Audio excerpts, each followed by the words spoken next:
चलिए आपको सीधे लिए चलते हैं जहां मुख्यमंत्री निवास में आयोजित एनसीसी ग्रुप का सम्मान समारोह चल रहा है, जिसमें मुख्यमंत्री मोहन यादव संबोधित कर रहे हैं। एक तो हम सब सुन रहे हैं,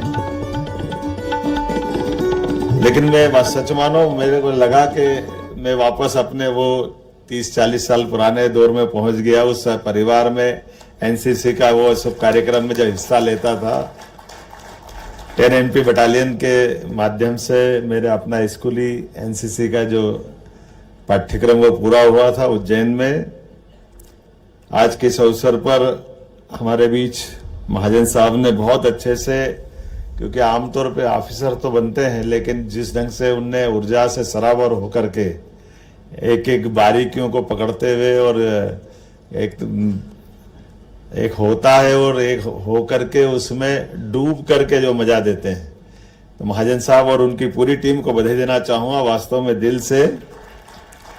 और बच्चों ने भी क्या गजब किया है, मुझे जो जानकारी दी है, लगातार एक के बाद एक आप हमारे अपनी जितने अच्छे ढंग से प्रतिबद्धता के साथ आपने अपनी मुकाम को हासिल किया है। आप कहाँ थे, उससे कहाँ आए, आप मैं निश्चित मान सकता हूं कि अगली बार हम और आप सब मिलकर के नंबर 1 के मुकाम पे रहेंगे, इसमें कोई शंका नहीं। वैसे तो एनसीसी का ध्येय वाक्य हम सबको मालूम है, एकता और अनुशासन और संगठन का समर्पण। और उसमें सोने में सुहागा तब हो जाता जब देश के यशस्वी प्रधानमंत्री नरेंद्र मोदी हो, तो जिनके कारण से हम सब लगातार देश के अंदर आपके माध्यम से ऐसा हो रहा है कि माननीय मोदी जी के नेतृत्व में हमने सबने देखा है, त्योहार तो सब मनाते हैं, लेकिन अपनी दीपावली, अपना राष्ट्रीय पर्व सेना के साथ जो मनाते हैं, वास्तव में वो गौरवान्वित करते हैं लोकतंत्र को। वो सच्चे अर्थों में बॉर्डर पे जो हमारे जवान खड़े हैं, जो हमारे सबके लिए आदर्श रूप में रहते हैं। ये जो हमारा नया दौर का नया समय है, खास करके दुनिया का सबसे युवा देश भारत है, और सबसे युवा देश भारत में भारत को अपने बहुत मुकाम आगे तय करना है। और आजादी का अमृत महोत्सव है, ये 75वां वर्ष चल रहा। अभी हमने 26 जनवरी को इस पे झंडा वंदन किया है। और ऐसे में एनसीसी के माध्यम से हमारे समूचे देश के युवा प्रेरणा पाए, और उनके अपने माध्यम से जिस प्रकार से मन के भाव हम सबको मिलते हैं।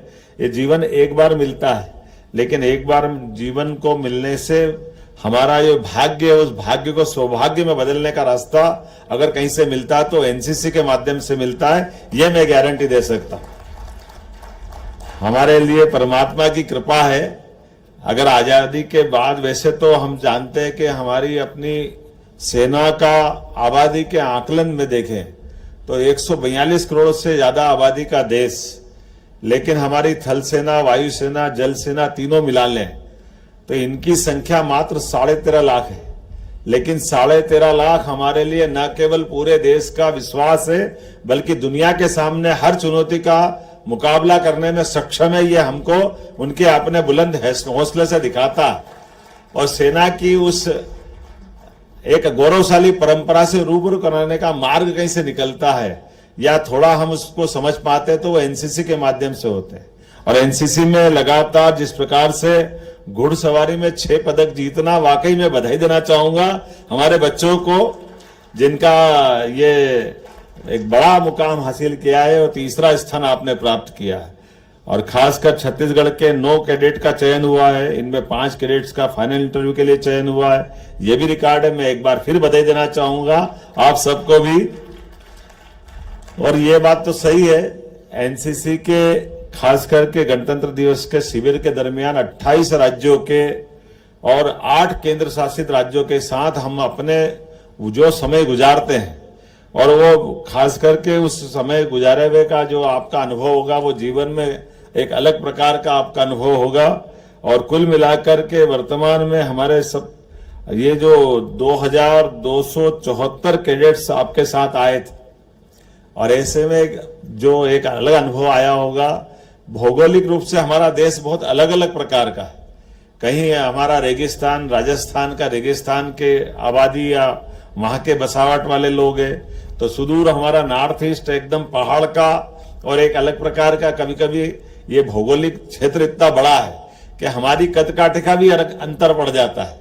हमारी जो शरीर की रचना है, लेकिन अलग भाषा, अलग देश, फिर भी अपना एक देश। ये जो आनंद है हमारा अपना एकता का, ये आनंद हमको कई गुना ज्यादा इस देश के अंदर अपनी आत्मीयता के उस रस से भी परिचय कराता है, उस मिठास का आनंद भी देता है। और उम्मीद करते हैं कि जिस प्रकार से दुनिया के अंदर मानवता की स्थापना करने में कोई देश की अगर पहचान है, तो दुनिया में वो एकमात्र देश जो अपने देश उसको वसुधैव कुटुंबकम के माध्यम से जानता है, समूची वसुधा को, समूची पृथ्वी को वो अपना परिवार का हिस्सा मानता है। और अपनी जीवन के माध्यम से हम सब जानते हैं कि आज परमात्मा की दया से मानव जन्म हम प्राप्त करते हैं, तो मानव जन्म प्राप्त करने में हमारे द्वारा जीवन में और समूची प्रकृति के साथ हम कदम से कदम मिला के चलें, दुनिया की अच्छाइयों में हमारा देश और हमारा अपना समाज नंबर 1 का स्थान पाए। स्वामी विवेकानंद ने आज से 100 साल पहले कहा था कि 21वीं शताब्दी भारत की होगी, और अब हम जीवन के सब क्षेत्रों में एक के बाद एक दिखाते जा रहे हैं कि हमारे लिए आज अपन जिस प्रकार से जिस मुकाम पे बैठे हैं, हम सब जानते हैं कि कोविड की चुनौतियों के बावजूद भी यशस्वी प्रधानमंत्री ने जीवन के सब क्षेत्रों में जिस प्रकार से देश को आगे बढ़ाया है, हम और आप सब मिलकर संकल्प करें। हम सबसे बड़े दुनिया के लोकतंत्र हैं, और लोकतंत्र होने के नाते से बहुत सारी चुनौतियां भी हमारे सबके आसपास है। कभी आप निगाह उठा के देखोगे तो बगल के पाकिस्तान से लेकर के कई ऐसे हमारे आसपास के देश मिलेंगे जहां पर लोकतंत्र एक सपना की तरह है, लेकिन दुनिया के अंदर भारत अपने लोकतंत्र की न केवल ताकत दिखा रहा है, बल्कि यहाँ की अच्छाइयां भी बांट रहा है। और मैं उम्मीद करता हूं आपके सबके भरोसे से हम सब अगर भारत में आनंद के साथ सब क्षेत्रों में बढ़ रहे हैं, तो निश्चित रूप से सेना और एनसीसी सहित ऐसे ही संगठनों का बड़ा हमारा अपना परस्पर एक आभा मंडल है, जिसके माध्यम से दुनिया हमसे रूबरू हो रही है। और ऐसे बच्चे अभी जो दिख रहे हैं, कोई 9वीं का बच्चा है, मेरी जानकारी जो दी गई, वो अपने आप में क्या उसकी अपनी चाल और क्या उसकी अपनी कसावट आपकी ट्रेनिंग के माध्यम से हो रही है, ये जीवन के नए पड़ाव पे पहुंच रहे हैं। मैं इन सबके प्रति मंगल कामना देता हूं, शुभकामना देता हूं। जीवन में सब अपने अपने उद्देश्य की प्राप्ति करें। सभी